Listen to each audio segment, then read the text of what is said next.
Bismillahirrahmanirrahim. Assalamualaikum warahmatullahi wabarakatuh. Alhamdulillahilladzi ja'ala ad-dina ribatan matinan fi qulubil mu'minin wa amara bittihadi wa ta'awanu wa tanazza'u fi kitabih. Asyhadu an la ilaha illallah wahdahu la syarikalah wa asyhadu anna Muhammadan abduhu wa rasuluhu la nabiyya ba'da amma ba'du. Bersyukur kita kehadirat Allah Subhanahu wa taala atas segala limpahan nikmat dan karunia-Nya kepada kita semua. Dengan nikmat itu kita dapat berinteraksi dalam kehidupan sehari-hari dan juga berinteraksi dengan media sosial serta media elektronik seperti sekarang ini. Salawat beserta salam kepada Nabi Muhammad dengan mengucapkan Allahumma sholli ala sayyidina Muhammad wa ala ali sayyidina Muhammad.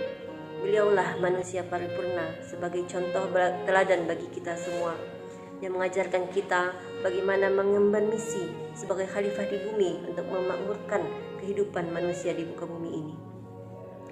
Hadirin pemirsa yang dirahmati Allah Subhanahu wa taala, izinkan saya membaca Al-Qur'an surat At-Taubah ayat 103 yang berbunyi, A'udzubillahi minasyaitonirrajim. Bismillahirrahmanirrahim. Khudz min amwalihim shadaqatan tutahhiruhum wa tuzakkihim biha wassalli alaihim inna sholataka sakanun lahum wallahu samiun alim. Artinya, ambillah zakat dari harta mereka, yang mana zakat itu akan membersihkan dan mensucikan harta mereka, dan berdoalah untuk mereka, sesungguhnya doamu menenteramkan hati mereka, dan Allah Maha mendengar lagi Maha mengetahui. Shadaqallahul azim. Pemirsa yang dirahmati Allah Subhanahu wa taala, dalam ayat tersebut terdapat perintah bagi Rasulullah untuk mengambil zakat kepada kaum ataupun orang-orang yang memiliki kelebihan harta. Pada ayat yang lainnya disebutkan pula bahwa harta tersebut akan disampaikan kepada orang-orang yang membutuhkan, yaitu sekitar 8 asnaf. Adapun kewajiban zakat ini merupakan sesuatu yang penting, yang merupakan salah satu dari rukun Islam, sehingga dalam melaksanakannya Allah Subhanahu wa taala memberikan rambu-rambu, cara-cara ataupun SOP yang jelas dalam pelaksanaannya. Setidaknya ada 3 jenis hukuman yang akan diterima oleh orang-orang yang enggan membayar zakat, yaitu hukuman di akhirat, hukuman di dunia, dan hukuman dari penegakan hukum ketika ia hidup. Hukuman di akhirat akan dirasakan oleh yang menolak membayar zakat itu seperti datangnya seekor ular yang sangat berbisa, dan ular itu akan nanti dililitkan di leher orang tersebut sambil mematuk-matuk leher orang tersebut. Demikianlah ganjaran yang akan dirasakan.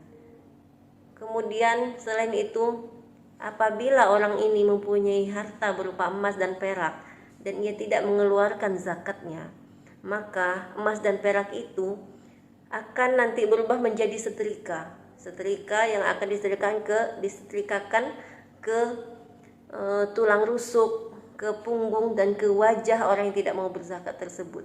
Hal ini terjadi selama terus-menerus sampai kira-kira 50.000 tahun, berulang-ulang.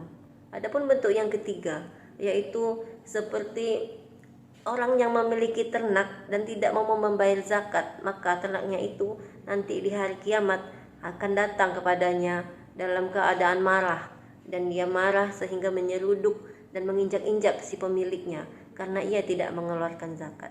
Datang satu persatu ternaknya tersebut bergantian meminjak dan juga menyeruduk atau menanduk si pemiliknya tersebut. 3 macam hukuman bagi orang yang tidak membayar zakat di akhirat ini sungguh sangat berat untuk kita bayangkan, Bapak Ibu. Hal yang demikian ini Allah lakukan bukan karena Allah tidak sayang, bukan karena Allah benci kepada hambanya, tetapi sedemikian pentingnya zakat itu supaya hamba ataupun manusia ini mau melaksanakannya. Bentuk peringatan hukuman yang akan diterima oleh orang yang enggan membayar zakat yang kedua, yaitu hukuman sewaktu hidup di dunia. Nabi SAW bersabda melalui riwayat Tabrani yang berbunyi, ma mana'al qaumu az-zakata illa batilahumullahu bisinin, bahwa tidaklah orang yang enggan membayar zakat itu kecuali dia ditimpa kelaparan dan juga kemarau panjang. Kemudian dalam hadis lain riwayat Bazar dan Baihaqi, Rasulullah SAW bersabda, ma khalatatu sadaqah aw qila az-zakah illa afsadathu. Tidaklah seseorang yang itu mencampurkan harta zakat dengan harta yang bukan zakat kecuali Allah akan membinasakannya. Kedua peringatan ini sudah cukup bagi kita rasanya untuk mengenali bagaimana kesusahan yang akan kita rasakan jika kita tidak membayar zakat selama di dunia ini. Bayangkan saja kelaparan. Sedangkan ketika kita berpuasa sehari, satu kali saja kita tidak makan siang, sudah cukup bagi kita untuk merasa lemas gitu ya.